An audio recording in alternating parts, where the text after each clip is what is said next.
bonjour à toutes et à tous, bienvenue à la Cinémathèque, dans cette salle Georges Franju, justement, pour la rétrospective Franju qui a démarré mercredi dernier et qui se prolongera jusqu'au 27 mars.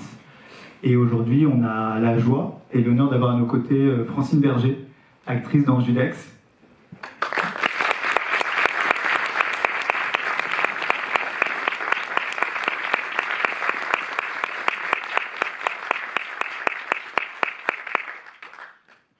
Alors ce film, Judex, justement, c'est un hommage et à Louis Feuillade et à son Judex, son serial de 12 épisodes.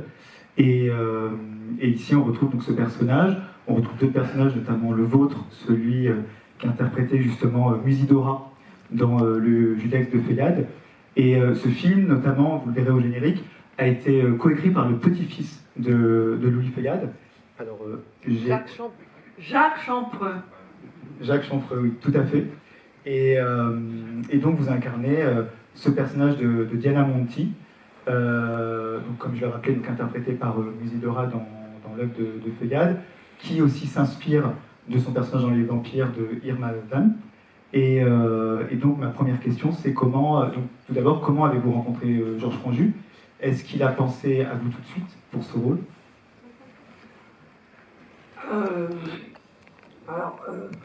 Pas encore, bon, j'étais jeune. J'étais actrice, enfin comédienne plutôt, pardon. Je faisais du théâtre. J'avais pas fait de cinéma. Et puis, j'ai été engagée par tout un truc d'amitié du conservatoire, et par Barsac, Claude Berry. Attendez, comment ça s'est passé? Trou là, ça fait quand même longtemps. 63, oui, c'est ça. 1963. Non, c'est pas Claude Berry, c'est... Oh, mais je suis gâteuse, moi. Ce metteur en scène de théâtre qui ben, je sais plus. Il En tout cas, vous sortiez du film de Nikos Papadakis. Je crois que je suis fatiguée, pardon. En tout cas, il était l'assistant de Barsac, il connaissait Papadakis. Il a parlé de moi à Papadakis, qui m'a engagée avec ma sœur pour Les Abysses. Voilà. Ouais. Franju a vu Les Abysses et il a dit « Je veux la grande brune qui a l'air si méchant. » Et donc, il a demandé à me voir. Je jouais Desdémone. J'étais blond platine. Et j'y suis allée en me disant... Alors, il y a un truc que je veux dire parce que pour moi c'est important. C'est que les metteurs en scène n'avaient pas le filtre des castings. C'est-à-dire qu'ils voyaient, ils rencontraient les acteurs directement. Aujourd'hui, j'aurais été éliminée parce que j'étais blond platine. Voilà. Mais là, du coup, lui, il m'a vu, il m'a à peine regardé, il m'a dit « Oui, alors, c'est un personnage très méchant, donc vous savez être très méchant, donc je vous engage. » C'est pas tout à fait ça, mais c'est quand même ça. Alors, est-ce qu'il a vu d'autres actrices? Bah, évidemment, je ne le sais pas. Je crois qu'il en a vu d'autres, mais en tout cas, vous avez fait, je pense... Mais je veux dire, j'ai pas fait d'essai, j'ai pas fait d'audition, j'ai rien fait de... Tu voulais la grande brune qui avait l'air si méchant. Oui, d'ailleurs, c'est intéressant que vous mentionniez ça, parce que dans le film, sans trop en dévoiler, mais vous êtes vraiment le personnage antagoniste à celui d'Edith Scobb, qui, elle, pour le coup, est blonde, chétive, douce. Et là, vous incarnez plutôt une femme... vénéneuse, une femme dangereuse, et comment aborder justement cette complexité et différents rôles, parce que vous êtes aussi avec le personnage de Shannik Pollock, un des personnages qui en a interprété beaucoup. On vous voit donc avec ses collants noirs, qui rappelle le personnage, donc, je le disais, de Musidora dans Les Vampires, mais aussi en nonne. Et voilà, comment, voilà. Et puis il y a aussi une des scènes sur les toits où il y a une chorégraphie. Alors là, vraiment, pour le coup, on joue. Hein. On joue un peu aux gendarmes et aux voleurs. Alors toi, tu vas faire le méchant, moi, je vais faire la gentille. Voilà, c'est vraiment... Moi, j'ai fait ça comme ça. Et je crois que Franju nous poussait à ça parce qu'il n'y avait pas beaucoup d'indications. Il me disait, prenez votre air méchant, Francine. Hein. Méchante, voilà. Et puis, et voilà. Ouais, mais vraiment, on avait l'impression, avec Théo Sarapo, avec qui j'étais tout le temps, on avait vraiment l'impression de jouer aux gendarmes et aux voleurs et de retrouver notre enfance. Qui n'était pas si loin que ça, beaucoup moins loin que maintenant.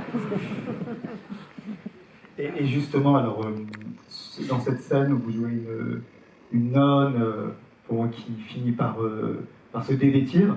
Est-ce que cette scène a posé problème? Est-ce que vous savez si le film a failli être censuré? Ah, alors je crois bien me souvenir qu'il y avait eu une menace de censure à cause de la religieuse qui faisait un striptease. Mais comme c'était pas une vraie religieuse, je crois qu'on a laissé passer. Alors Franju a dit que ce film c'était une sorte de féerie mélodramatique. On a aussi qualifié ce film d'expressionniste. Comment vous définiriez le cinéma de Georges Franju? Comment est-ce que vous connaissiez son cinéma? Est-ce que vous aviez vu ses films? J'avais rien vu du tout. Pour moi, c'est un film poétique avant tout. Par la beauté des images, la beauté des acteurs, la chose hors du monde. Enfin, c'est pas un film réaliste, c'est vraiment un film poétique, un film qui fait beaucoup moins peur que Les yeux sans visage. Qui est passé en ouverture de la rétrospective. Oui, que j'ai trouvé extraordinaire, mais c'est un film qui fait peur, vraiment. Là, la cruauté est beaucoup plus... Elle est plus douce, je crois. Elle est plus... C'est très violent, avec les chiens. C'était terrible. Dans Les yeux sans visage, il n'y a pas de ça dans Judex. Oui, c'est plus doux, c'est plus poétique, c'est plus de l'ordre du rêve, voilà.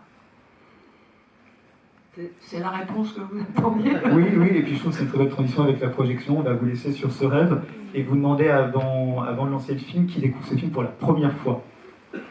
Oh, ah oui, d'accord. Eh ben, vous avez de la chance. Et alors, bon film et bon rêve, et on vous retrouve jusqu'au 23 mars pour découvrir les films de Franju. Bonne projection.